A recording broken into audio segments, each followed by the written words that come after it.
ഞാനിന്ന് അച്ഛനോട് പറഞ്ഞിട്ടുണ്ടായിരുന്നു വരുമ്പോൾ എനിക്ക് എന്തെങ്കിലും ഐസ്ക്രീം എന്തെങ്കിലും വാങ്ങിക്കൊണ്ട് വരാൻ. അങ്ങനെ അച്ഛൻ തേടെ പെനിന്ന് നമ്മുടെ കുനാഫ കൊണ്ടുവന്നിട്ടുണ്ടായിരുന്നു. ഇത് കഴിക്കണമെന്ന് കുറേ നാളായിട്ട് ആഗ്രഹിച്ചിരുന്നു. കിട്ടിയപ്പോൾ ഭയങ്കര സന്തോഷമായിരുന്നു. എൻ്റെ ടേസ്റ്റ് എങ്ങനെയുണ്ടെന്ന് അറിയത്തില്ല. ബട്ട് ദുബായ് ചോക്ലേറ്റ് ഒരു ഇടയ്ക്ക് ഭയങ്കര വൈറൽ, എനിക്കൊന്നും ഇപ്പോഴും വൈറലാണ്. ബട്ട് ഇതെന്തായാലും ഇന്ന് കഴിച്ചിട്ട് കാര്യമുള്ളൂ. ഇതിൻ്റെ ഒരു പ്രൈസ് തന്നെ 75 റുപ്പീസാണ്. അതിന് വേർത്താണെന്ന് ഞാൻ പറയാം.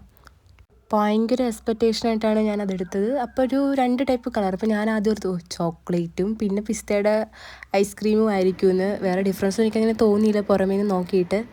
ഇനി ഞാൻ കഴിക്കുമ്പോഴാണ് വേറെ ഡിഫറൻസ് വരുന്നത്.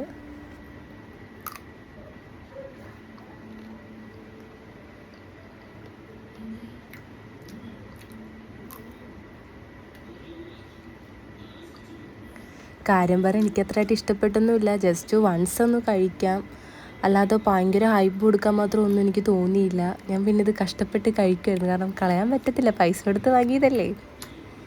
എൻ്റെ അമ്മോ, ഞാൻ എങ്ങനെയൊക്കെയോ കഴിച്ച് തീർത്ത്, കാരണം ഇത് കളഞ്ഞ് എന്നെ കൊല്ലും. അവസാനം ഇപ്പോൾ വെറും പിസ്തയുടെ ഐസ്ക്രീം ആയിരുന്നു, ഉള്ളിൽ മറ്റേ കുനാഫയുടെ ആ ഐറ്റംസ് ഒന്നും ഇല്ലായിരുന്നു. അപ്പോൾ ഇതായിരുന്നു സാധനം.